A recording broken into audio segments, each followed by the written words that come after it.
What's up, everyone? Welcome to the Schuh Show. We're your host, Cohn and Rob Schuh, and we're 2 minutes late today. So if you had the prop bet 2 minutes late, you win. That's a win. It's usually a pretty good bet. +2. Oh, Does yeah. that be -2, +2? I don't know. Anyway, +2. Anyway, it's good to see you. The Niners are playing a really big game in Inglewood in like 48 hours. I'm excited. I'm pumped. Quite excited. And we have a lot of stuff to talk about, and we're going to get there. But instead of delving right into the game, we're going to, break it down by matchup, give our predictions. I haven't given a prediction yet. I want to talk about the quarterback position because that's my favorite thing to do. So let's talk about this plan the Niners had. I really crapped on it all year, ridiculed it. I mean, I put all of my being into criticizing this plan, and they're in the NFC Championship game, and they never wavered. Which is remarkable. So how much credit do the Niners get for sticking to their quarterback plan? Well, I think you have to ask the question whether it was luck or logic, right? They set out with a certain set of principles at the beginning of the year. They said to themselves, we're a good enough team that if we keep Jimmy Garoppolo and we pay him $25 million, it's going to be worth our money. It's going to be worth our time. We'll be able to hold this team together. We'll be able to ride it into the playoffs, and it'll be worth that money, while at the same time developing this quarterback that we gave up significant assets to bring into the building, and it won't divide the locker room. I tell you, it looks... That's fantasy land, right? Yeah. I mean, It seemed crazy, right? But they sold me on it. I will freely admit that preseason, I was like, okay, great. That sounds like a good plan. And then it came to 3 and 5, and I was like, oh, I was sold a bad bill of goods. Like, I was totally wrong to buy into this. Hold on, just a second. Hold on, just a second. Uh-oh. We have a dramatic pause here. Grant is having to take a phone call. I will continue to narrate this experience for all of you. This is going to be, I believe, worthwhile to hang on and wait for what Grant brings back to the table here. It's very exciting. I'm unknown, not filled in at this point. All right. Like, before we go on with our show, I gotta say something. Just got the bad news. I was holding out hope. I got the bad news on Wednesday. I have COVID. Ugh. And I just took an at-home test this morning, and it said I was finally negative, but then I ran down and got an official one in a lab, and it's still positive. I want everyone to know I feel great. I had this much of a cold, I felt like, last week, but I tested negative last week. I thought I was all good. I came back, ran down to Santa Clara on Wednesday, and they were like, oh, you have COVID. And then I checked my own test, and I was like, oh, damn, I have COVID.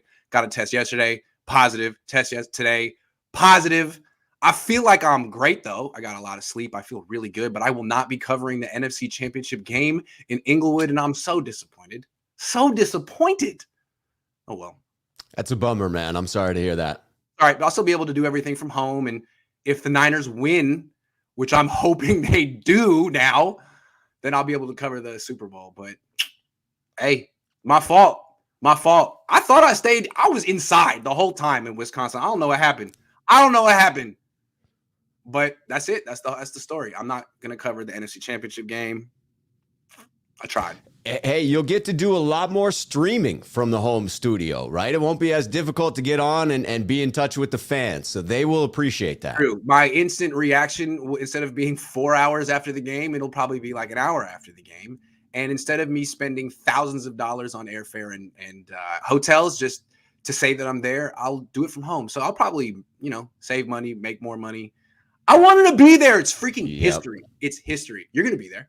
I am going to be there. I will be in the stadium, no question. And I'm going to sit at home feeling like a million, but I feel so good right now. I feel better than I felt in such a long. I feel great.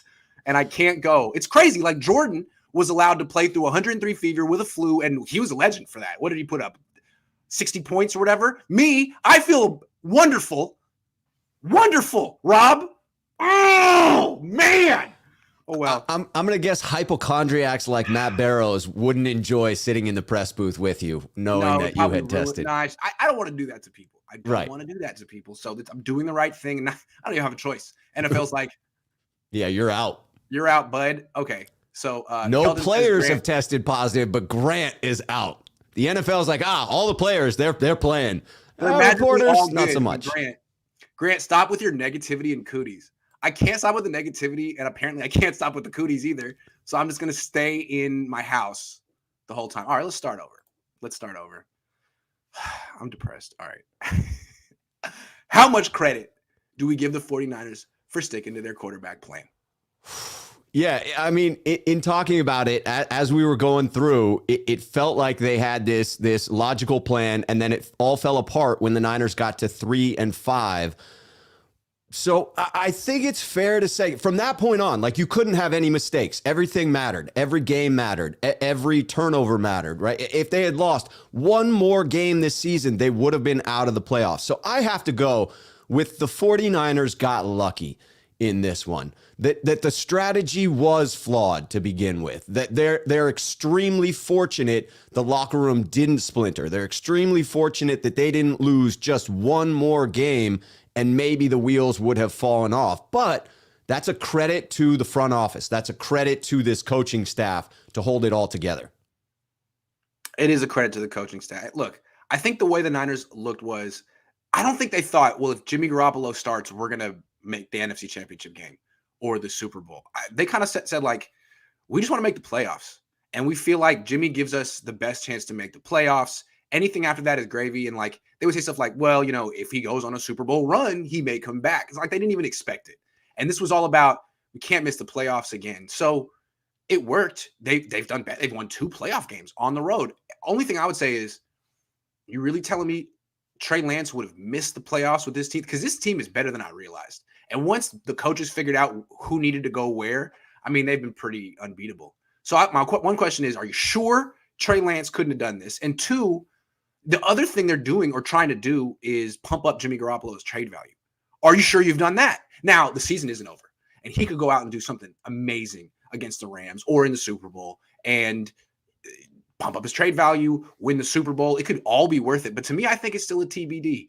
If they lose in the NFC Championship game and Jimmy plays like he's played the last 4 weeks and he's the reason they lose, like in Tennessee, and they still can only get like a 2nd or 3rd round pick like they did before the year, then like, I still wonder what they could have done differently. Like, you still go to that alternate reality. But if they win the Super Bowl, or if he, bounces back and plays really well in this upcoming game, we won't think about that anymore.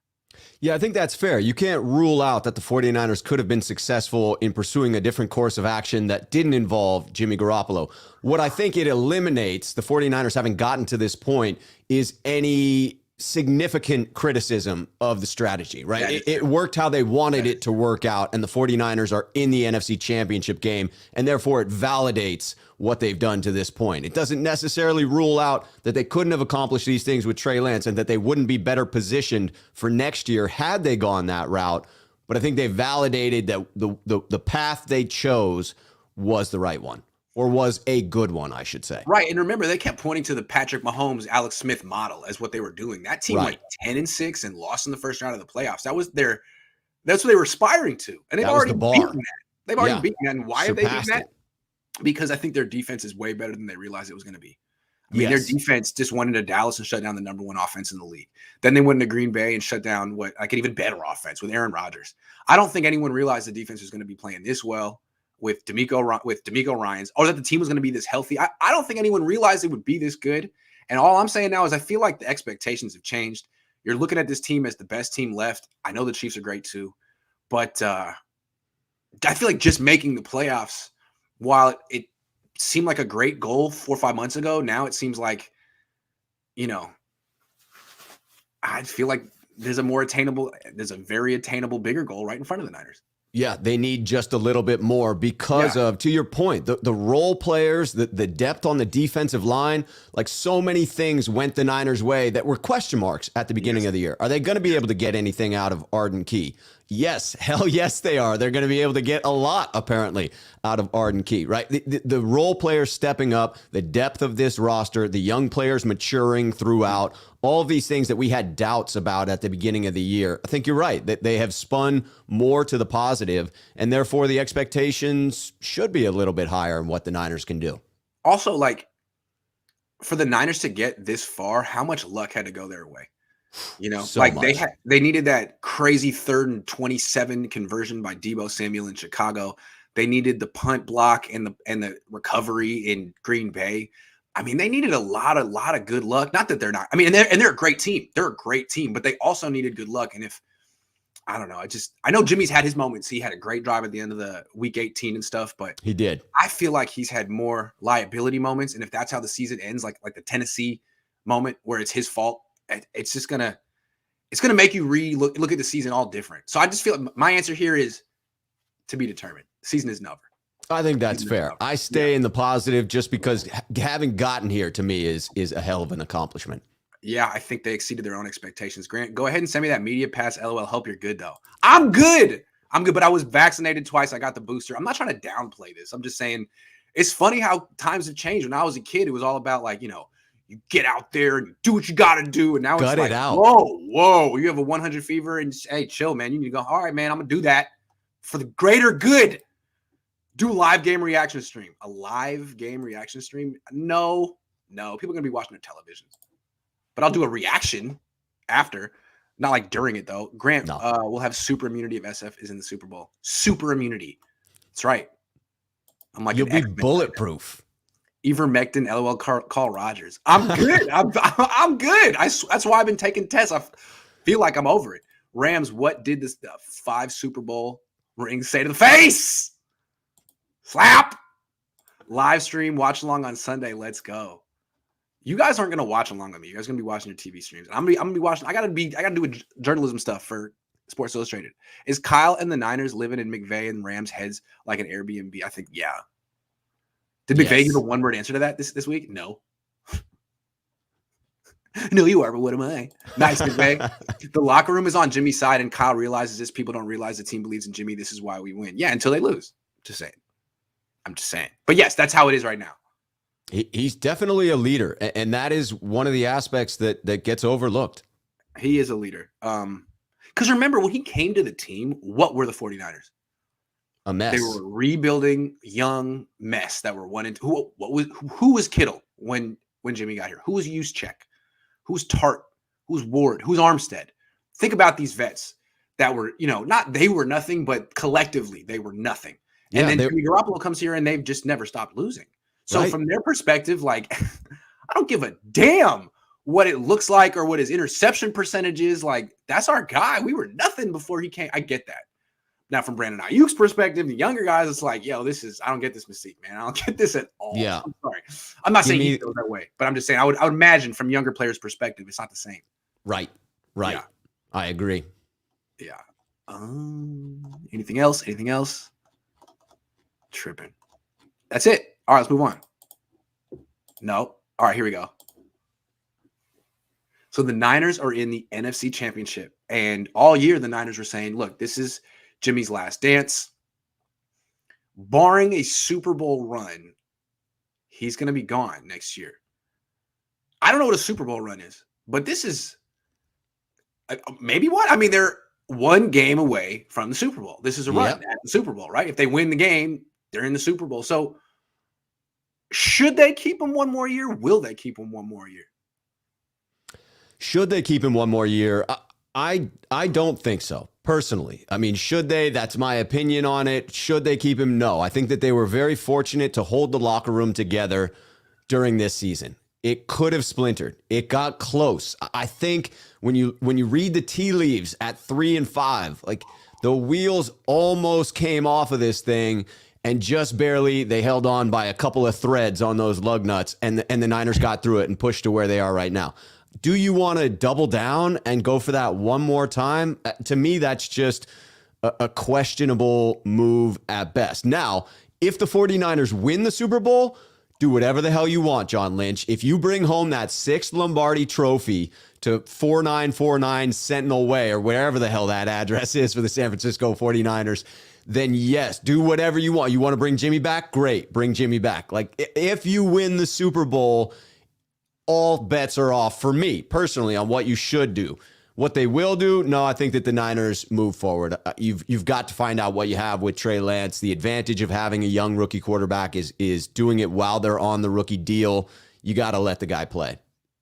That's how I feel, but I feel like of course they should get rid of Jimmy Garoppolo and look at any success he has as just, boosting his trade value if he has any. So yeah, I think they should, but I'm starting to feel like this is getting really weird. I feel like I don't know if they will get rid of Jimmy Garoppolo because let's start. Someone just pointed out he's got the locker room. And if he had the locker room in the offseason, he's got it even more now. Am I wrong? No. The locker room is like pretty much united behind this dude. And that's pretty powerful. They just went to the NFC Championship. They're in the NFC Championship game. Let's say they lose. So you get rid of him and you tell Trey, all right, well, the expectation is you're going to go to the Super Bowl in your first year as a starter. That's tough. That's a lot. I mean, that's real tough. Now you're he's in the Steve Young situation where you have to be better. You have to, it's not that Jimmy's Joe Montana, but you have to have more team success than that right away. And, getting to the playoffs and losing because of your defense, unacceptable. Jimmy Garoppolo had magic. God intervened when Jimmy was on the team. Why didn't he? Maybe we should have kept Jimmy for the divine intervention. I don't understand. It's very, very, and I think that's, Vish pointed it out, like that's what happened in Philly to Carson Wentz. Was having a great career. Nick Foles won the Super Bowl. Carson got his job back, for obvious reasons. And then the expectations, like maybe that's why he crumbled. I don't know. He's never been the same. And he got hurt, that too. The only thing I would say about the locker room is that I think they emotionally prepared for this to be the last dance. You heard Juice come out and say that before the run started, right? That was week 18 that he shared that, and then Jimmy shared that with us, which was fantastic to get that insight. But I believe that's what they're going through, and I think that's why they're all fighting for each other at the level that they are. I believe that's why we're seeing what we're seeing on the field from this team. So much heart is that they're all playing for this one last shot at a run. And so emotionally, you wonder if they're just okay with the fact that it's time to move forward. They've sort of processed it emotionally. Maybe. I guess it depends on what happens in this NFC Championship game. If he's terrible and they lose by a lot, goodbye. But if they go to the Super Bowl and it's another close one against the Chiefs and it comes down to the wire and he played well for 3 quarters but then had a couple moments, I could really see the Yorks being like, you know what? We like Jimmy. He's just terrific. One more year. Because Jed York did say right at the beginning of the process, like, hey, who knows? Trey could sit for 2 years. You never know. And of course, that's not the plan, but you never know. And I just think things are getting really weird. The whole team is coming out and saying, we love him, we love him, we love him. If they go to the Super Bowl again, those are really tough expectations to put on a 22-year-old first-year starter. And he's still under contract. And I'm still skeptical that there's a trade market that's any better than it was 6 months ago. I'm skeptical on that. I feel like the whole perception, correct or incorrect nationally, is that the Niners are winning in spite of this guy. Sure. So, right? That is the national narrative. So I don't know. I just don't be surprised if he comes back. At least for training camp, don't be surprised. I will not be shocked. I just made that up. It was glorious. Absolutely glorious. Let's take some donations. Connor says, national coverage for this game has been hilarious. The Rams have more stars, so they're going to win. The game narrative has been the same all year when these two teams play 27-20 Niners to the Super Bowl. Yeah, everyone's picking the Rams, and then I'm like, well, why though? And they're like, well, it's hard to beat a team 3 times in a row.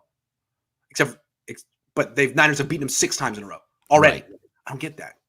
And the teams that have won 2-0 going on to that third game out of the 21 times it's happened, 14 of them have gone on to win it. And I get that if you change it to road games, it's closer to 50-50. But this isn't a road game. Niners are going to SoFi, Levi South. That's what I was going to say. So, it's not like the Rams are bad, but I don't understand why people are just so convinced that Rams are going to win this game. How many times do the Niners have to beat the Rams the same exact way before people are like, yeah, that's just a bad matchup for LA?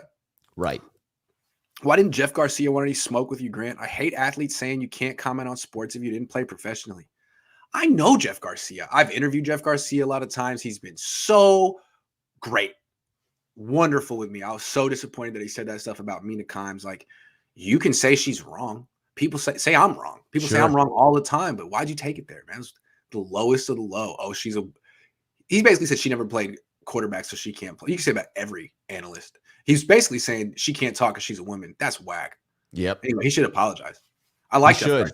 That was a trash take. It was trash. Anyway. And it was totally unprovoked. Like, it was on Instagram. Like, dude, were you 55? Stop. Taking shots. What are you doing? John York talked to Kyle before both Rams games. Do you have pull to get him to come and talk to him again? I'm a little stitious, just a little stitious. How do you know he hasn't been there? How do you know he hasn't? How do you know he hasn't? John might be a little stitious as well. Just a little. What do we got to do to get you live at halftime?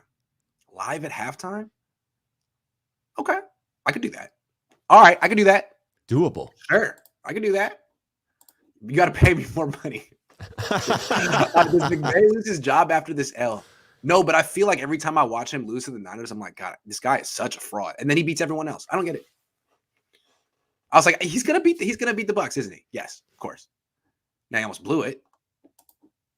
In a post stream, you compared this team to the 2011 Giants, and noted the key difference was that the Giants' defense forced a lot of turnovers. We've had 17 since week 10. How do you think we stack up now? Yeah, I think the defense is better than that Giants team, and I think the main difference is the fact that Eli just went out of his mind and played like Peyton that year in the playoffs. And Jimmy's hurt. I'm not going to hold it against Jimmy. He's hurt, and Kyle's made a decision to stick with the hurt quarterback, and you're getting consistent results. So that's on Kyle. But this team is different than the 2000. I'm sort of thinking more like the defense is great. So I'm thinking a team like, the Ravens, the Bucks from when I was a kid. Yeah, and Jimmy could crank it up a notch. The Cowboys game was close to the injury. Green Bay, that weather was no joke. For people who were not there, who did not experience that cold firsthand, it was no joke. And so you have to take that into account, along with the lingering injuries. The Rams are a team he's very comfortable attacking, a team that he has beaten 6 times going back to 2017. It's fair to wonder if he can't turn it up and actually throw some daggers against the Rams. I'm trying to think of like my comparison for Jimmy G. I feel like Brad Johnson. Brad Johnson won a Super Bowl. Brad Johnson won a lot of games. I think he was 30 games over 500 as a starter. Wasn't what you would call like I think he might have went to one Pro Bowl. Wasn't really ever considered an elite quarterback, but on some great teams. I'm sure John Lynch swears by him. So yeah, played with some great defenses. A lot of similarities there. Yeah, he was in the. Yeah, he was. True. Does Debo Kittle want out if Niners get rid of Garoppolo? I don't know. I don't think so. I can't think of a single 49er player that would be like, that's it. You're getting rid of Jimmy Garoppolo. I'm out. Because it's been clear as day. It's the writing's on the wall this whole year. Yeah, it's not like a surprise. It wouldn't be pulling the rug out from anyone. And I think Kittle and Debo have been enthusiastic about Lance recently. It's not like people in the organization are whispering that this guy's freaking awful. I think they may have felt he wasn't ready right away, but I think they were really encouraged the last 2 months of the season. I agree. Not encouraged enough to have him play now, but encouraged enough to, I guess, give the team to him no matter what in like a month. That's one way to look at it. Merkin says, I think all the Jimmy Garoppolo fans are bandwagon fans because of the 19th season. They're not really fans. I don't think it's that simple. Maybe some are, sure, but I think this is sort of like a tradition that Niner fans have ever since Steve Young is gone. The Niner fans want a Hall of Fame quarterback, and we haven't had one. I'm not I used to be a Niner fan. They haven't had one since Young. And so when the next guy comes along, there's a section of Niner fans that are super hard on that quarterback. And there's another section of Niner fans that are like, hold on, you're being too hard. Let's look at his virtues. And that's just the nature of, fan bases. I think that's kind of what happens. Yeah, and I think there's a section of the fan base that will root for whomever is behind center. I know I qualify myself there. That I root for the San Francisco 49ers. That's what I'm saying. And that's how it was with Garcia, Rattay, Sean Hill, Alex Smith. There's always a segment of people who are like, wait a second, it's our quarterback? Well, why are we looking to tear him down? Yeah. And people are like, because we're the Niners, and we had Steve Young and Joe Montana, and I know what great quarterback play looks like, and this is beneath me, and that's just how it's always freaking been. Just saying. My buddy and I here in Germany have the stupidest arguments over Garoppolo. They can't even handle constructive criticism. You're a hater. It's just stupid. A lot of fans feel like you're not supposed to be critical of your own team. Don't say these things out loud. The opposition is going to hear it. Can't. Mina Kimes and the media fueled the locker room. No, me. She says one thing on ESPN. All of a sudden, we do this every day on YouTube. All right, every day. Every day. Is there any indication that Jimmy would be willing to take a pay cut to stay with after how they've treated him? I don't think so. If they could extend his contract. Yeah, you could take that $25 million he's going to get paid and turn it into a signing bonus. He'd take that. Yeah, I don't think so. Grant, you said it best. This is the Jimmy G farewell tour, and that's why the Niners are winning their 6th Super Bowl. Oh. You think if he wins a Super Bowl and beats Patrick Mahomes in the process that he's walking out the door? Even I don't think that. And I can't, not a big fan. Although I won't be seeing him in person because I have COVID. Womp womp. Jed has said Jimmy isn't going anywhere after this season. Is he really trying to pull a Jerry Jones here? Does Jed have the final say here? Love you guys. Keep killing it. Go Niners. Does Jed have the final say here? Yeah, of course he does. Yes, 100%. He does. And, I know he lets Kyle and John do most things, but he's paid $100 million in the Jimmy Garoppolo project. So I think he has a big say in that particular player. Yeah. I don't think Jed would exert himself in that way, but if he so desired, he absolutely could. And it would be a group decision. It wouldn't be like, Jed would be informed of what they decided. Like, no, I'm in the room. We're talking about this. And the parents would, forget Jed. John and Denise would be in there. That's what Matt, because they're the ones that have actually spent the money. Should we expect Lenore to be starting nickel next year? If not, then who? Resign K1? Free agent signing? Someone else already on the roster? A great question. I'm surprised that K1's still on the team. But they could do the same thing, give him another 1-year deal, bring back Lenore and draft a dude in round 5. What's your take on his value right now? I mean, clearly in run support, he's a phenomenal nickel corner. When it comes to coverage, he's been fairly suspect, and it seems like he's lost a half a step. I think he's always been suspect at man-to-man coverage. I thought he was suspect at man-to-man coverage in 2019. I think he's the same guy he's always been. He's a monster against the run. Yeah. If all it takes is $1 million, like give him a conditional, bring him to camp. Why not?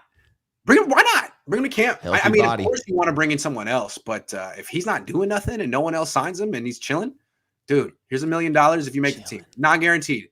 Give him the Tom Compton deal. If you see what you got in training camp. I wouldn't just kick him out yet. They're better with him on the field. Hard to imagine he won't get some interest in free agency, though. But he didn't last year. But I think the cap's going up. One more, and then we'll get back to our show. Your Jimmy negativity is a bit heavy for me, but you provided a good show for me. Hey, I feel bad that you can't cover the NFC Championship game. Get well soon. Thank you. I will dial back my Jimmy negativity for 5 minutes because you said that. Thank you very much. Damn. Well played.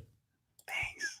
Man, I had dinner reservations in Hollywood. I was going to take my wife to Musso and Frank, which is this old school classic steakhouse. And if you ever watch Bosch, it's where he ends up. And he's like, but anyway, not going. All right.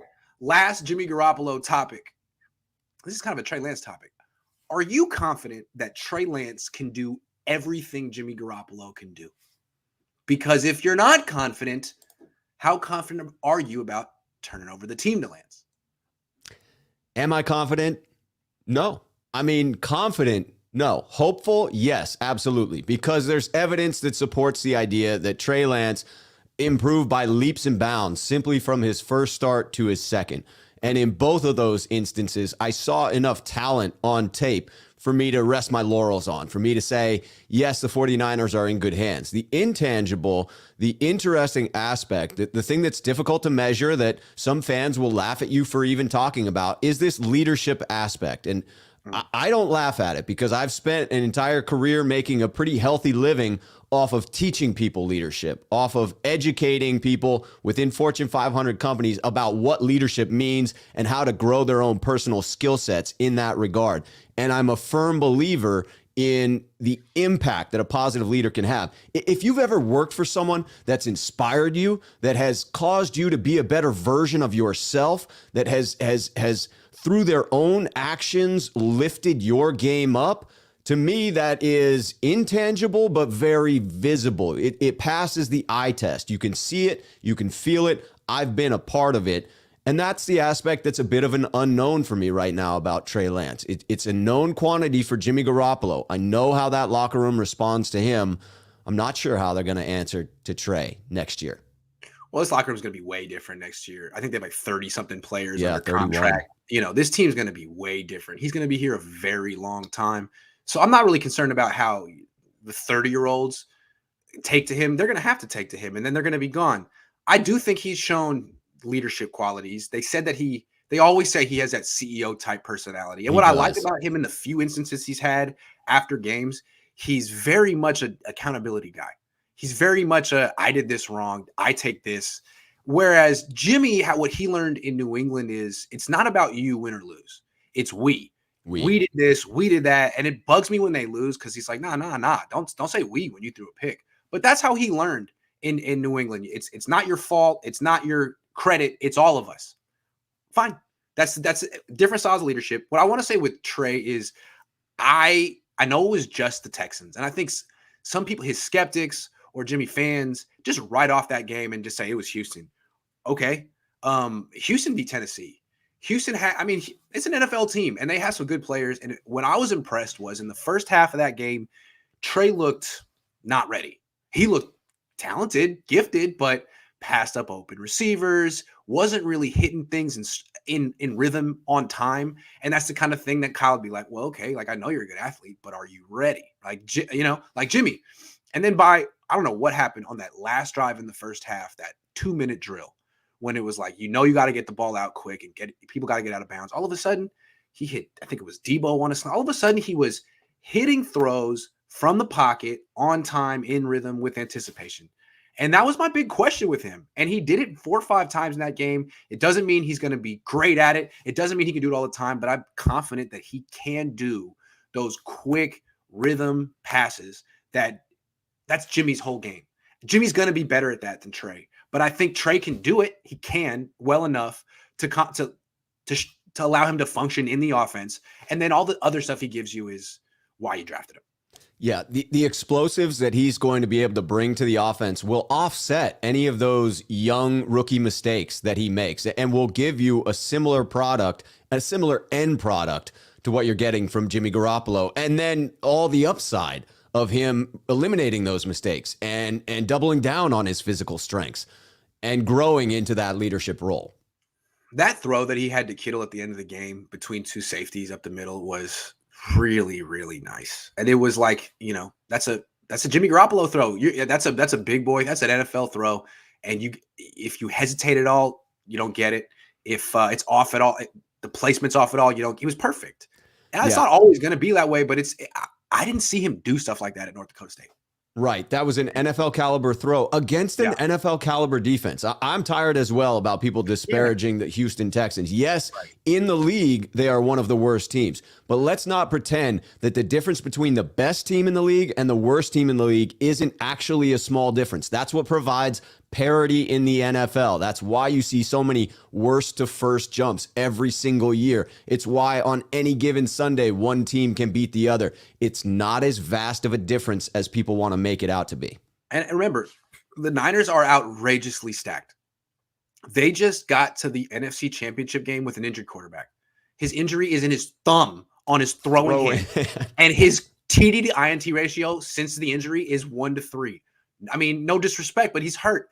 It's crazy. You don't advance this far under those conditions, but the Niners do because they're that good. And that's what I keep telling myself with Trey. Like, yeah, he might just ruin everything by being a bad teammate and a total bust, but it doesn't seem like that's what he is. And he's got such a good situation around him. How could he fail? I mean, Jimmy can't. Jimmy's out here with a 1-3 TD-INT ratio, and he's winning. So how could Trey fail? That's what I'm saying. Even if he does it differently. There's a little bit of a feel like these Niners are more of a throwback like 60s or 70s NFL team with the ability to win with a quarterback who is doing so little in that regard. It's crazy because everyone was like, just wait till this team's healthy. Wait till this team's healthy. And I kind of scoffed at it. Like, they're never going to be healthy. They're an injury-prone team. They're healthy. Damn. They really are.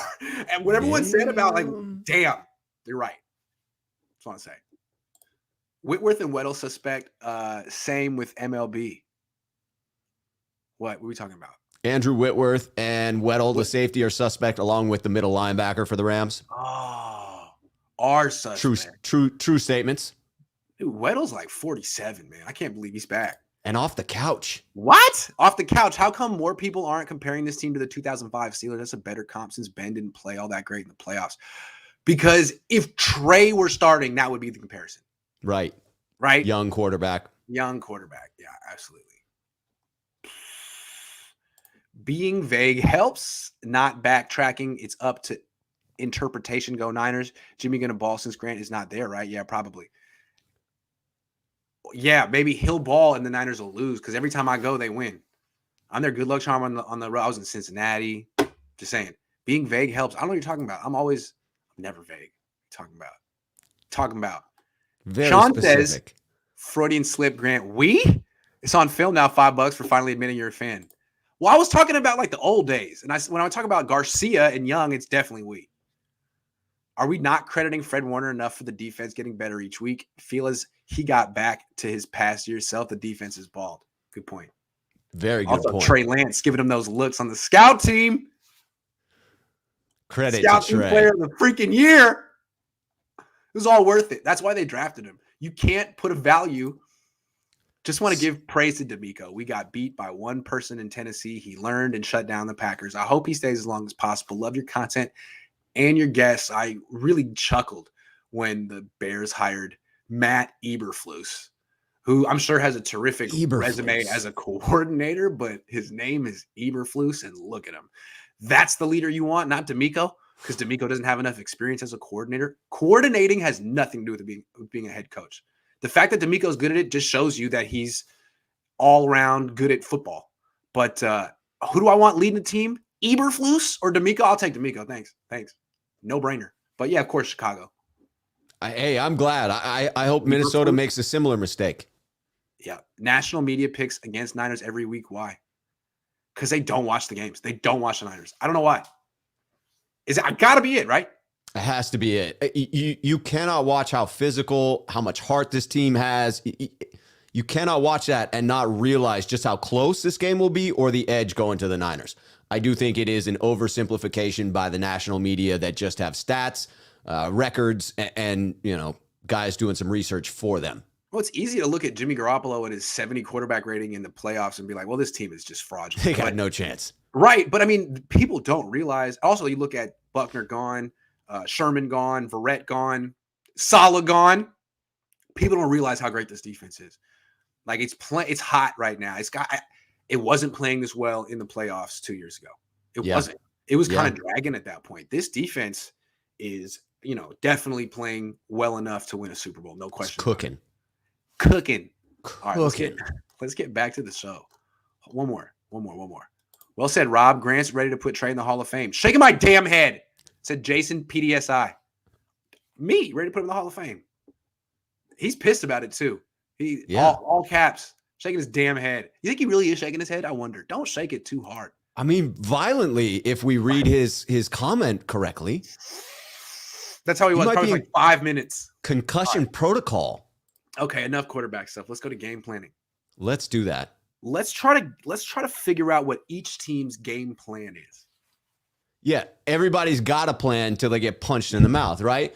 So the 49ers start with the home team. For me, it is absolutely what they've told us they are all year long, that they are a run-first team that needs to get the run game going and not necessarily huge chunk plays. It's just got to be consistent, grind it out, 4+ yards per carry. Don't stop running the ball. Try to get to 30, 35, ideal goal, 40 freaking carries in this thing, and then attack the middle of the field, which is the area of weakness for the Rams, and do it consistently on 3rd and medium, 3rd and short. Don't get yourself into those very terrible 3rd and long situations because the Rams are built for that. They are built to get after the passer. They're built to pin their ears back. And as we saw from the 49ers' right side of the offensive line, a bit suspect when in obvious passing situations against Green Bay. That's funny. You went straight to the offense. All I'm going to say with the offense is don't turn the ball over twice. Like, can you just keep it to 1, please? 1. I'm going straight to the defense. I don't expect much from the Niners offense anymore. They just got like 18 points per game right now in the playoffs, 4.8. I mean, quarterback's hurt. He's limiting everything. No doubt. That's how he wants to play right now. Fine. I'm going to the defense. They definitely have the formula to beat this team.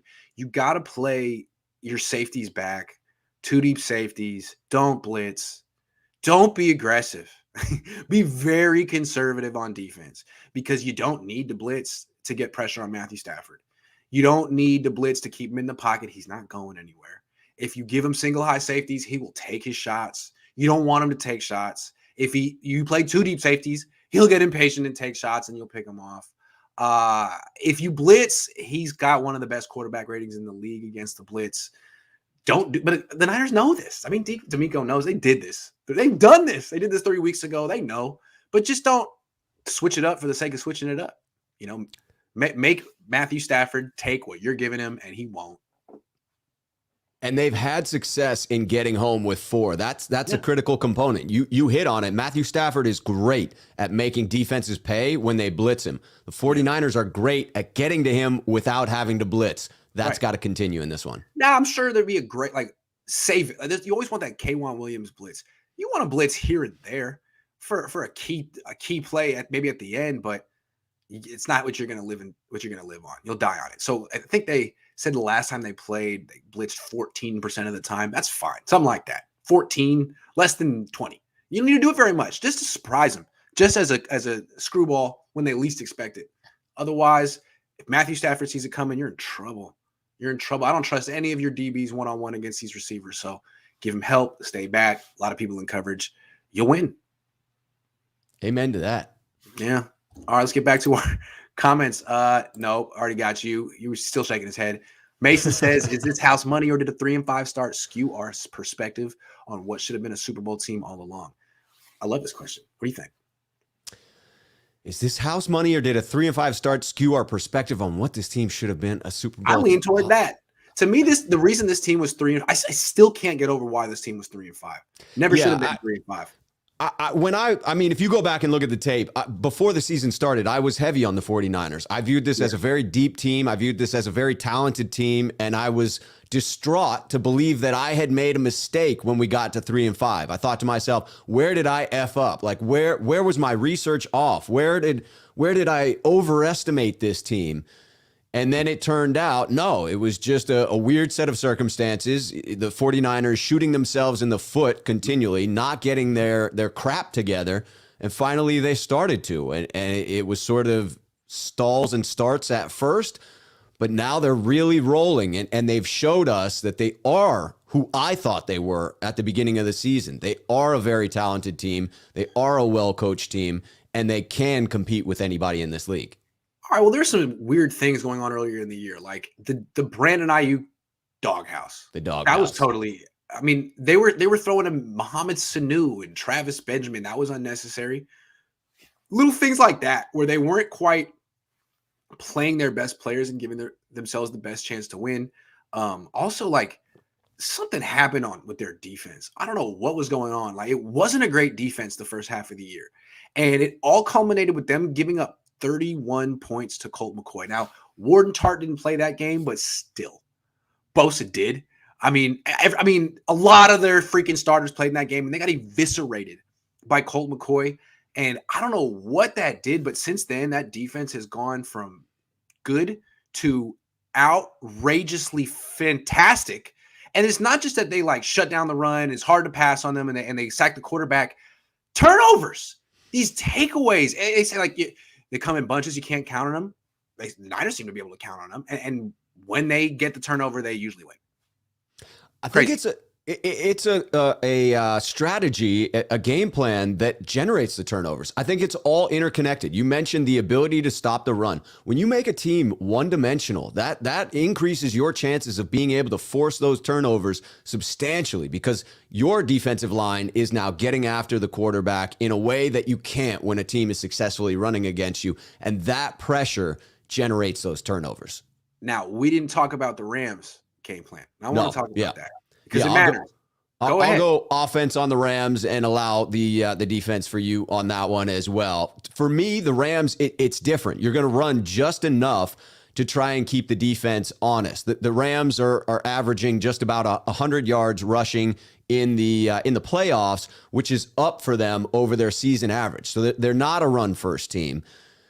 I would assume that they are going to rely on the quarterback that they traded so much to bring in, that their plan of attack will be to throw the ball down the field and test this 49ers secondary. And again, that using Sony Michel, using Cam Akers, that will just be in an attempt to slow down that 49ers pass rush. But I anticipate the Rams trying to make this a high-scoring affair because their belief in that has got to be that Jimmy Garoppolo and the San Francisco 49ers offense can't keep up, to your point, that they're not putting up those type of numbers, not putting up those scores in games recently.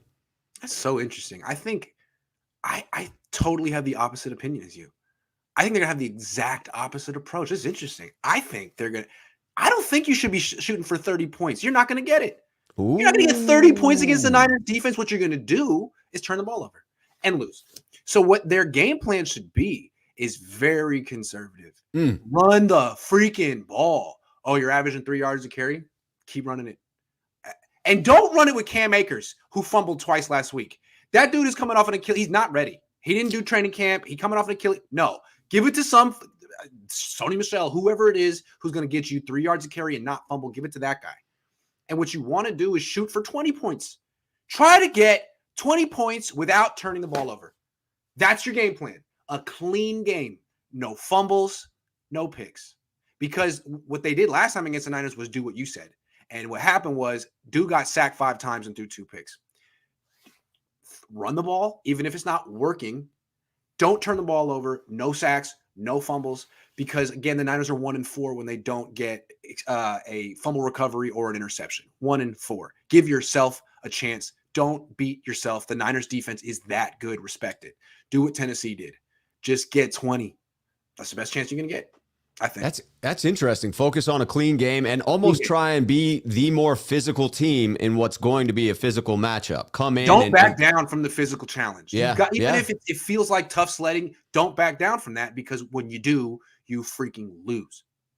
When I look at the weapons of the Rams and the language like Cooper Kupp used to say, well, all we have to do is play our brand of football, right? We just got to play 4 quarters the way we play.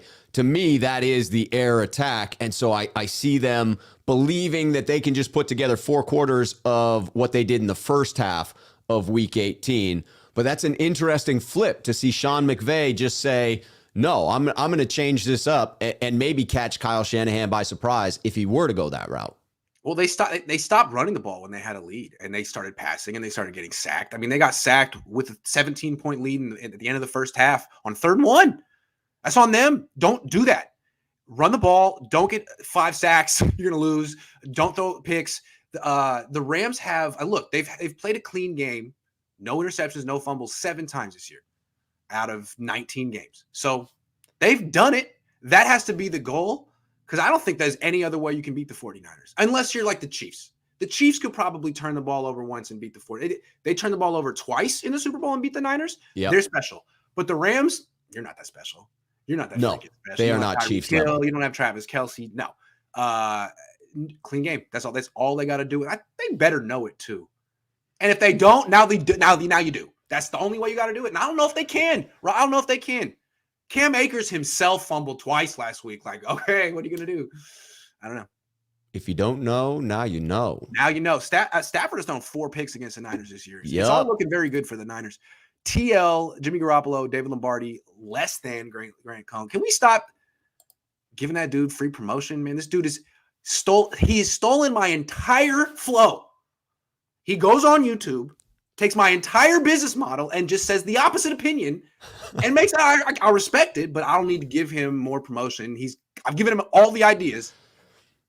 I'm just saying. And I didn't co-sign that at all. Hey, Grant and Rob, Debo Wildcat solution for no INTs. I've been trying to say that. Little Wildcat action. Why does someone have to hand it to Debo? You know it's going there.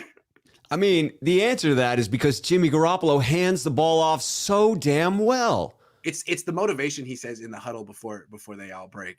You can't discount the intangibles. Yes, I'm from the future. Super Bowl Bengals versus Niners. Damn, Godzilla, what's up? Another break for the 49ers. Am I going to be there? Do I get to go? Tell me, from the future. Do I get to go? Or do I have to sit here with this cold that makes me feel like I feel great? Aluminum Head is Grant being told not to participate, that he cannot cover the NFC game, but tells his viewers he got COVID, played the kid. Oh man, we're going deep QAnon here. Why would they tell me I can't participate? The No, Niners, I'm fully allowed to. I really have COVID. someone saw that test. They're like, Grant Cohn? Oh, no, that's positive. Get Yeah, the he's got hell COVID. outta He can't here. go. He can't go. Oh. Tebow walked so Jim could run. All he does is win, win, win, no matter what. Has money on his mind. He can never get enough. That is the worst T-Pain song, and they play it at sporting venues all the time. It's like, almost made the win not worth it. Muhammad said, sorry you can't go to the game, but hopefully we win, and you can go to the Super Bowl. Yeah, that's how I feel. Love the show, always. Good seeing you, Rob. Prediction today, Grant. Oh, it's coming. Try to slide that at the end. Don't worry, it's coming. It is. Remember the run we had from 90 to 98? Oh, yeah. 17 straight with the only other playoff game against the Rams. That's true. They beat the Rams a hell of a lot of times. NFC Championship 31-3. What's the problem? Yo, why would they down 17-0 3 weeks ago if it's going to be 31-3 this game? What's that? Where's that? The Rams are that bad? I don't think they're that bad. No way. This is going to be a close one. I think it's going to be a close one. Nate says, not related to me, does this D-line give anyone else 2015 Broncos vibes? Kinda. Lightweight. Winning the Super Bowl would validate many choices. The Buck trade, not getting Aaron Brady, keeping Jimmy, keeping Kyle, lack of DB investment, sitting Trey. That's crazy too. Man, a lot of decisions I said were bad. That's why I don't think they're gonna win the Super Bowl. Life just isn't that. Man, I would have to eat a lot of crow, and I'm not ready. All right, on the face. Each team's running game. One team has one team doesn't. That's the way I see it. How do you see it? I mean, I thought the return of Cam Akers could potentially bring that spark, but it didn't look like it last week. So far, what you've said about him being a shell of himself, coming back from that Achilles injury, seems to be true. I still worry that he's a talented back and that perhaps the Rams could pursue that game plan that you're talking about, where they attempt to play a clean game and run the ball 30 times like the Niners are going to attempt to do. But that's what I thought Tennessee tried to do. Sorry, go ahead. And it worked, right? If you're going back to look for recipes that had success against the Niners, there aren't that many out there over the past 12 remember, Tennessee weeks. was like decimated on their offensive line. They knew if they just dropped back and passed, it would be bad. Right. So they just ran like they didn't average like 3 yards a carry, scored 20 points, just kind of held on for dear life and let Jimmy do his thing. Sorry, go ahead. And just like the Rams, didn't have a premier back, a big name back that you were looking to do that with, right? Yeah, just nobody's. Yeah. So the other side of the ball, a little more obvious. The Niners have the dominant team in that regard. Looking at rushing stats for the season, 49ers were 7th in total rushing yards on the season, 17th in yards per carry, really grinding it out, right? I mean, that 4+ yards per carry. Rams were 26th in both total rushing yards and yards per carry. Explosive run plays, Rams don't have them throughout the year. Rams with 3 runs of over 20 yards for the entire season. 3. Niners with this team. Niners with 12, 4 times as many as the Rams. The whole team is built on play action, and you don't have a running game. What is going on? I don't get it. That seems to set up the Niners for success. Let's flash forward to the postseason, because you would say, well, these teams have turned it on. The return of Cam Akers. Rams 3.1 yards per carry, 106.5 yards per game. That is up from 99 yards per game in the regular season.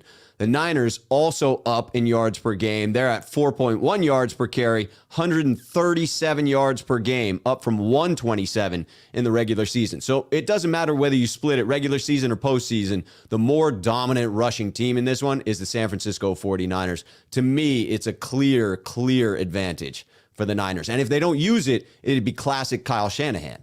Absolutely. I mean, it's a huge advantage. It's the difference between it's a big difference between the teams. The Rams have to find a way to run the ball. They got to find a personnel grouping. They got to find a running back, something, because the last time they played, they couldn't run the freaking ball, and that's where they lost. They were up 17-0 and lost because they couldn't put it away with the running game. They were up 27-3 against the Bucks and almost lost because they didn't have a running game. So this is a huge deal. I don't know what they're going to do. If they keep handing it to Cam Akers, that's probably a good thing for the 49ers. Sony Michel was the guy they gave it to week 18. he did nothing against the 49ers. So I don't know where they're going to go next. But again, it doesn't matter, Sean. Tennessee didn't have anyone at running back either. They were averaging 3 yards a carry. Don't worry about big plays. Don't worry about explosive runs. You'll get some third down conversions because Stafford's good and Beckham's good and Kupp's good. You have enough talent to get to 20 points. What'd they get last time? 24? I believe. They got 24. They chose 27-24, I think. So you got the 24. Yes. Shoot for 20, a clean 20. Not 24 with two turnovers, a clean 20. And then see what you can do. I mean, you're going to give up a lot of yards. I think Tennessee gave up 6.1 yards per play to the 49ers. That's really bad. But the Niners make mistakes. Jimmy makes mistakes. So roll the dice, see what you can do. That's the best chance you got. That'll be interesting. It'll be fun to watch whether D'Amico attempts to sell out to get them to shift that game plan, to get them to try and attack weakness, as you know. Or the special teams just keeps blocking punts and returning them touchdowns. You never know. I'm not questioning it at this point. It's wild. Yeah. It's really easier said than done to not turn the ball over against the Niners the last 2.5 months. I don't get it, but it's like automatic for them. Oh, we need a turnover? Boom. There we go. Thanks. A little bit of magic. Magic. You and Rob have great chemistry. You two would make a great duo on a podcast. That's what we're doing. That's what we're doing. That's what we're doing. Have you mentioned Jesse's tweet about Jimmy's lack of 3 TD games? Yeah. I think Jesse said like Mahomes has like 9 this season and you know, all the other guys have a lot and Jimmy has 6 in his career. Well, yeah. But we know this. We do. We know who Jimmy is at this point. There's no more debate about who Jimmy Garoppolo is. You could love Jimmy. You could hate Jimmy. There are two sides. It's about 50-50, fine. But what kind of makes me feel irks me a little bit and feel I find intellectually dishonest is people like changing their opinion about him the last few weeks. It's like, what do you mean? Like, if you like that, you like that. If you don't like that, you don't like that. But it's the same. He's had these qualities the whole time. We've advanced further than anyone would have anticipated, but it's not because Jimmy's playing any differently. I mean, Jimmy is playing how Jimmy plays. Perfectly put. So it just confirms your priors one way or another. Right. Right. The Goose says Nick Wright must be a viewer. That's what I'm saying. Mean it too. He has the Niners winning and said all your talking points about the team and Jimmy. Here's my theory. These national people don't watch the Niners. Okay. And then they have to have an opinion about him in the playoffs. So they heard that dude has a good YouTube channel and breaks it down good. And that Rob's on it too. And he's also good. So these guys have good taste. They watched my stuff and they just steal liberally. Fine, whatever. At least he has good taste. I don't care. I don't need royalties. I'm making paper one way or another. It's all good. But seriously, Nick, just give me a shout out on TV. Mean it too. Cite your sources, Nick. Yeah, why not? Would it hurt you to be like, hey, there just happens to be this one dude on YouTube who talks about the Niners who's I find interesting. That's why I'm repeating his talking points. I would do it for you, Nick. I would do it for you in that toupee. Lawless Light says Rams will be too busy trying to prove their toughness. A nice Debo run will demoralize their confidence. Aaron Donald always seems so submissive against the Niners. Like, where'd he go? Aaron, where are you? I don't understand. You never have an impact against the Niners. Where are you? Oh, you're defending the run. Oh, you don't like to do that.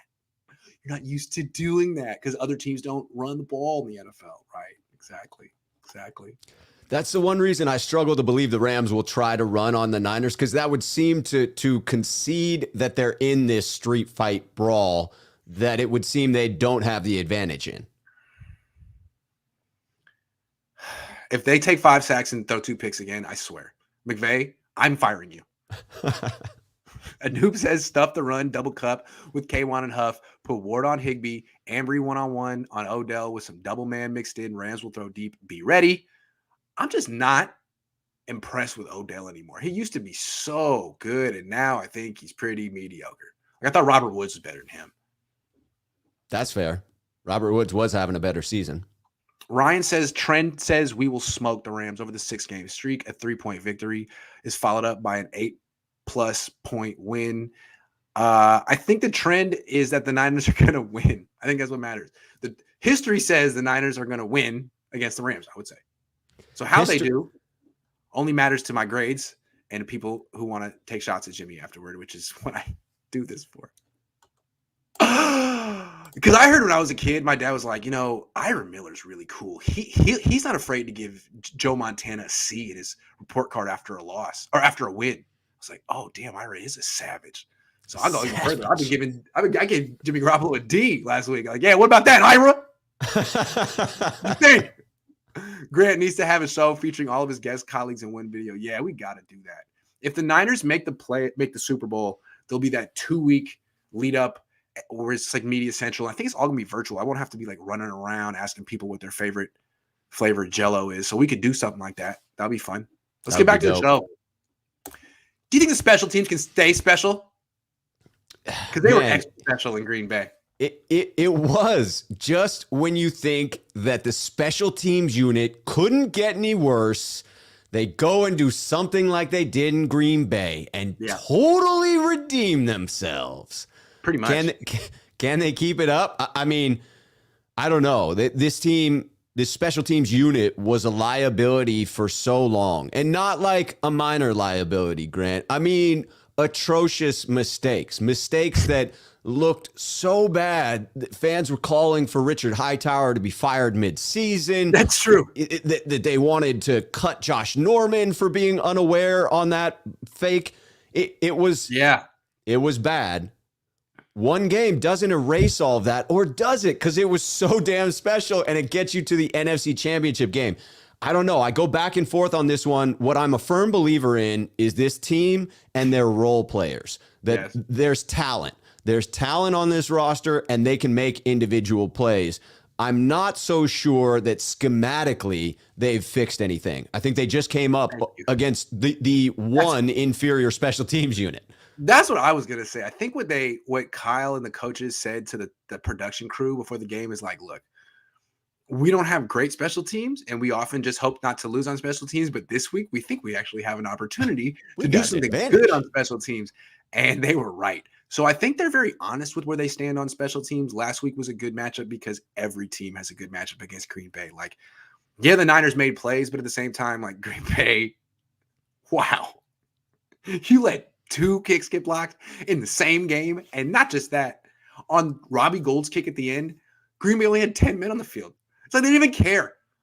They don't even care about special teams. So I do think the Niners, it was both. They played well. Green Bay was so vulnerable. Niners took advantage. I don't think the Rams are as vulnerable on special teams because I've seen them play twice, and I didn't see the Niners like making plays left and right on special teams. I don't expect a repeat performance. I think they've gotten enough magic pixie dust out of special. They've done enough. Just don't lose the game at this point, but you've definitely contributed more than enough to this run. Thank you. Yeah, I think you're back to that. Don't lose this one for us. That's got to be the mentality. But last thing I want to say, Debo at kick returner. Change things. Yep. He is a 50-yard return waiting to happen, and they started putting him there against the Rams, and as soon as they saw him there, they just kicked it out of the end zone relentlessly because they know. They know. So, yes, it can be special in that sense. They didn't do that all year. Now they're doing it, and best kick return in the league instantly. He's so patient as a runner, and then his 0 to 60 is so impressive. It makes him dangerous from anywhere on the field. I feel like he can get 215 pounds moving with the most violent momentum of anyone in the league.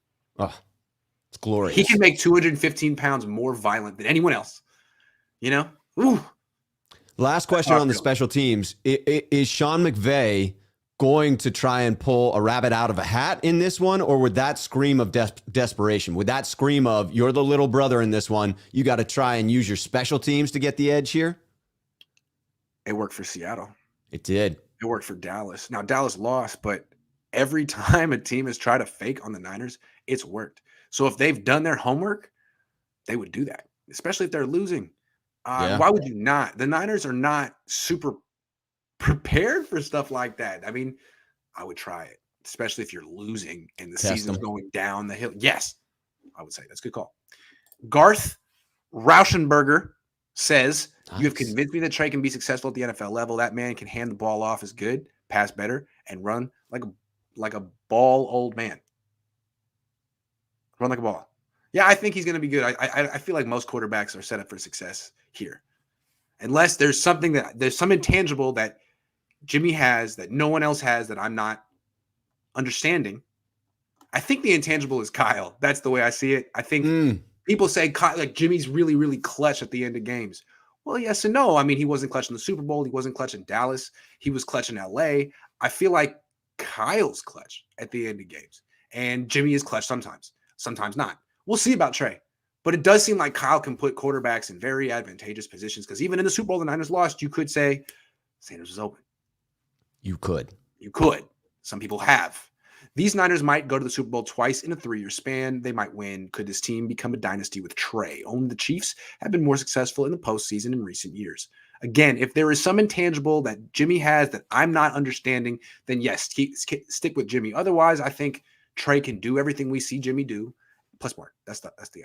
Yeah, I think it's hard to say there'll be a dynasty just because of the idea of only 31 players being under contract. There'll be a lot of bodies they need to bring in. But if they fill the roster out well, absolutely. Is Joe Burrow lining up to be a Dan Marino type figure? I don't see that type of talent with Burrow, and Burrow might win a Super Bowl, so I don't see the parallel. Do you see a parallel there?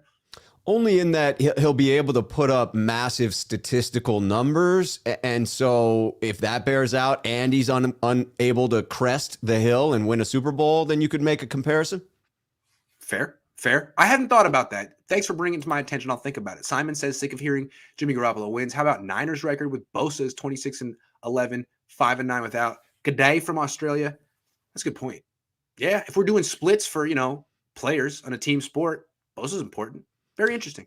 Yeah, it goes back to the idea that it's sort of foolish that we need to argue about Jimmy Garoppolo and his effect on winning, given that it's a team game. Yeah. Rob, move to the Bay Area. That's a good call. I mean, if you can get me a house that's as inexpensive as they are here in Portland, although that's not really that much, it's not that true anymore. It's pretty damn expensive here, too. That's what I heard. It's so crazy to say that a rookie quarterback gives his team the best chance to win the Super Bowl. Jimmy's a liability. Trey is faster, smarter, can throw the ball away and throw the ball deep. Yeah, theoretically. Right. But we haven't. That's what I keep telling myself, but I'm not at practice, and I don't know. It just seems counterintuitive to me. But it's a leap of faith. It is a leap of faith. That's exactly what it is. 71.7 against Rams last 6 games. 71.7 against Rams last 6 games. I don't get it. Is that Jimmy G's passer rating potentially? No, can't be. Is that what it is? I don't know. He's 6-0 with that? No. Really? Mitchell will be the X factor if Brunskill and Compton run block is elite. We will be fine. People forget Brandon Debo. This is Debo that. Kyle run the ball. Yeah. Mitchell X factor. Yep, okay. Get that man 25 plus carries. Another X factor. Jimmy throwing the ball away. We've brought it to his attention. He doesn't do it enough. He says he sure would love to do it if it's necessary. I thought it might have been the better call in Green Bay as opposed to that interception that he threw. So he's thrown 2 picks in the last 2 weeks, rolling right. Rolling right is a perfect opportunity to throw the ball away. I cordially invite Jimmy to throw the ball away once in this game. I think it's something that he should be actively attempting to do. I thought it was fascinating that you got this sort of front and center throughout the presser this week. And I loved Josh Dubow, who came back with a tweet that came out just for you, Grant Cohn.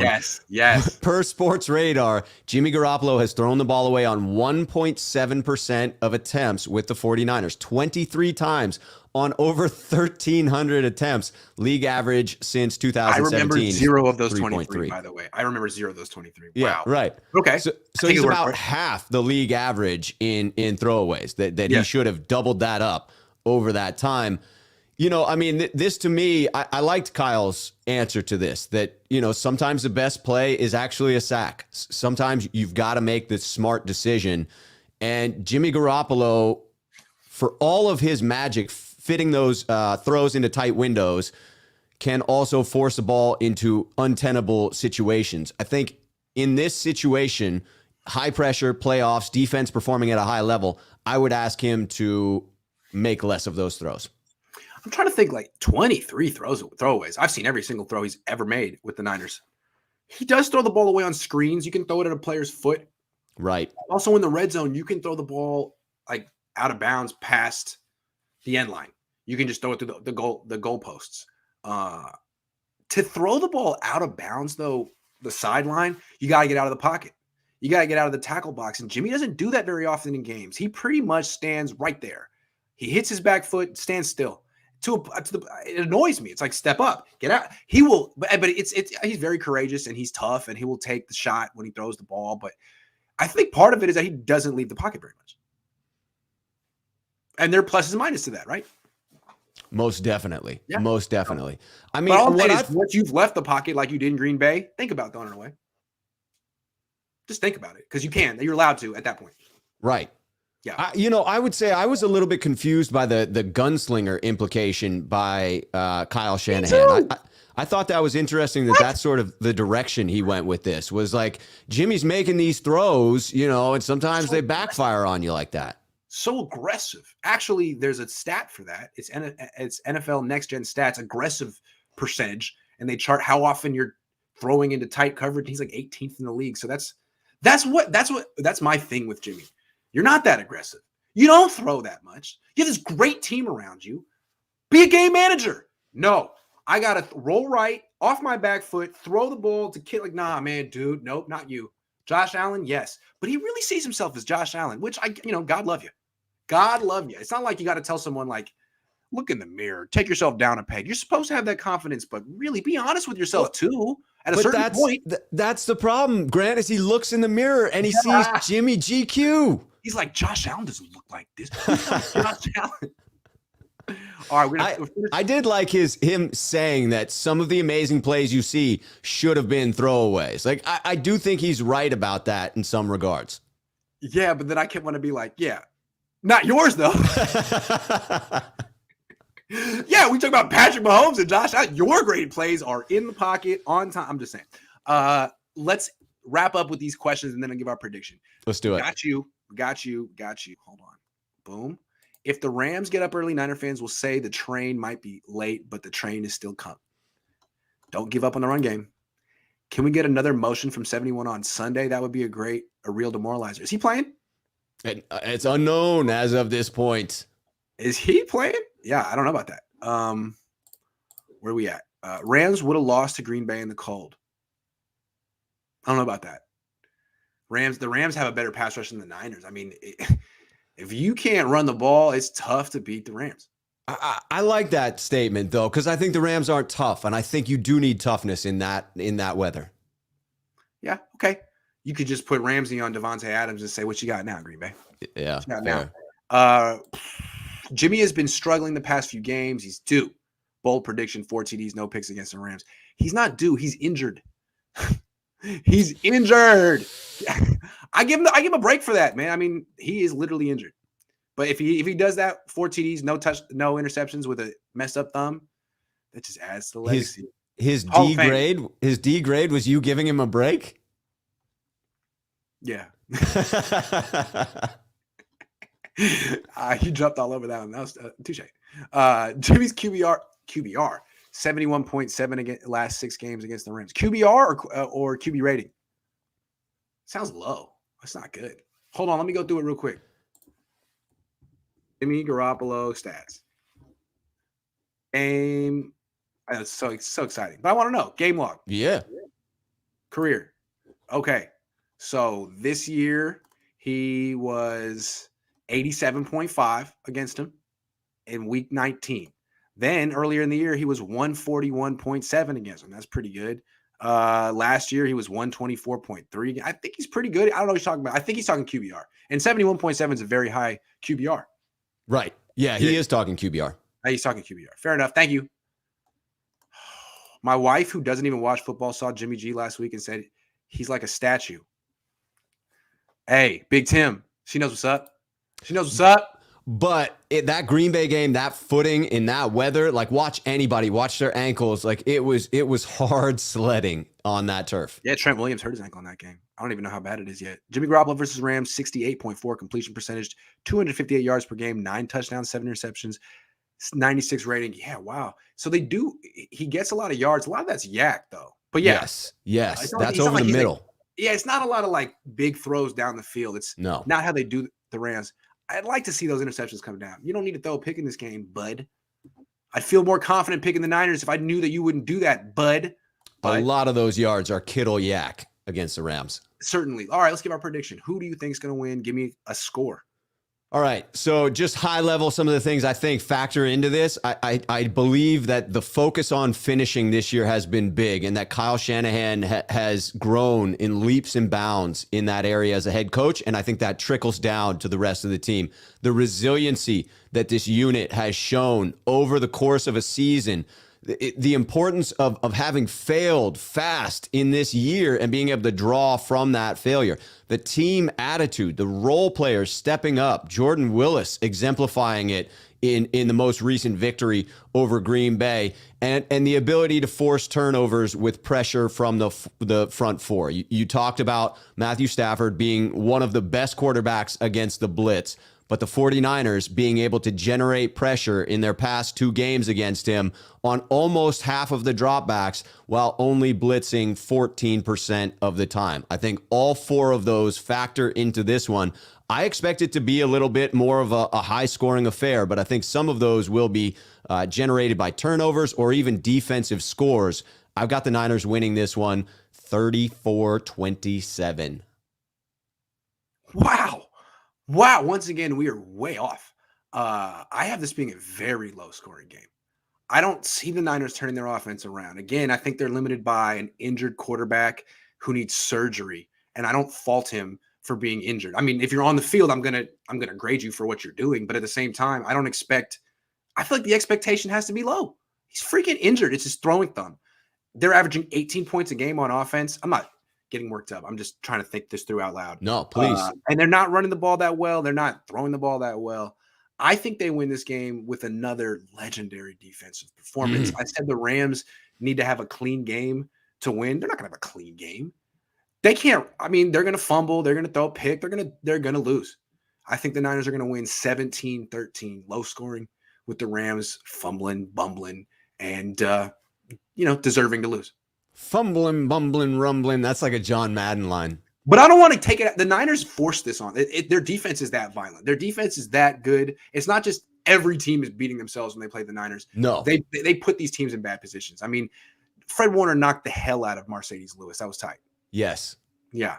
They are stealing souls. Yes, they are stealing souls. So 17-13, I got you, Niners.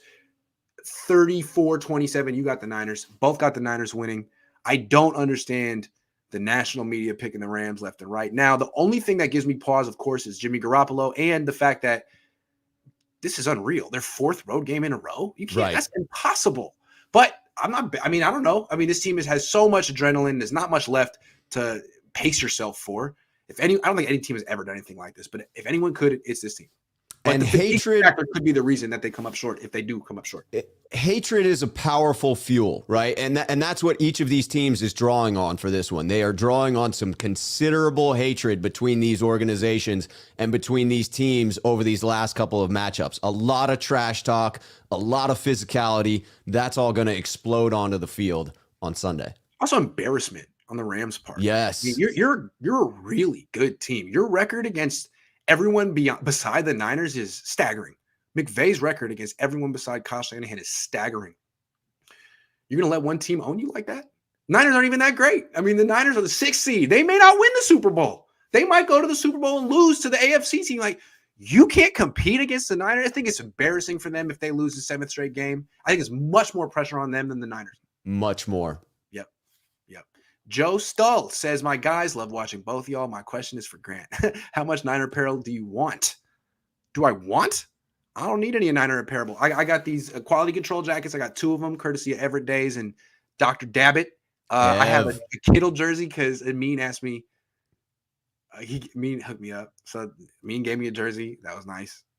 That's all I own. I own a hat that's signed by Steve Young and Brent Jones and Jerry Rice. I got some old school stuff from when I was a kid, but that's it.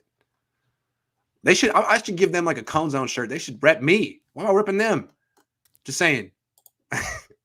Gabriel says, will Kyle take advantage of a 37-year-old Eric Weddle? Yeah. In the sense that the Niners are going to score 17 points. Bosa versus Whitworth is a matchup I like. Brunskill and Compton, very important. Laken Thompson doesn't get enough credit. Him and Trent, solid. Got to re-sign Laken Tomlinson. Those two next to one another is too good to pass up for more years. I just don't expect a lot from the offense. I think it's interesting. You judge offense and defense differently. Defense has to play a complete game. If a defense is good for like a drive at the end, that's not enough. You give up 35, but you were clutch at the end. People be like, yeah, but you sucked. Right. Offense, you just got to sort of get it together and win at the end. As long as you do that and you finish the game with 20 points, you'll be like, I don't care. It's fine. I don't care. Good That's enough. what the Niners are at right now, right? Yes, absolutely. They don't Just have good give us offense enough. right now, but it's clutch. 3rd and 7, game on the line, 10 points. We got that. I don't know how. We got that somehow. With you can take Stafford out Detroit Lions, but you can't take the Detroit Lions out of Stafford. He's doing okay in the playoffs so far. It's really just he's looked sharp to this point. Yeah. All right. Well, that's our show. We both got the Niners winning. I've been trying to jinx the Niners all year. Haven't been able to do it. Just kidding. But really, if you think I'm a jinx, I'm a terrible jinx. I'm worse at jinxing the name of quality control. Although I'm taking all the credit for the Niners turnaround. That is the physical embodiment of quality control. I'm just so glad that I could contribute. We're happy for that too, Grant. All right. Well, I was planning on flying down in a couple of hours. Not going to do that. That's all right. It's all right. It's all right. Just make the Super Bowl, Niners. Make me look right, and I'll be there. How much apparel do you have? Might be. Go Niners. None. I told you what I got. Very little. I got like a whole wing of my closet filled with Niners stuff. I bet. You always got something new. I love it. All right, guys. Thanks for watching. I'll be back tomorrow. I'll be on with Jack Hammer on my channel in 37 minutes, so join that. Yeah, go watch that. I'm done for the day. I'll be back tomorrow with the Cohn phone. If you want to call in, you know what to do.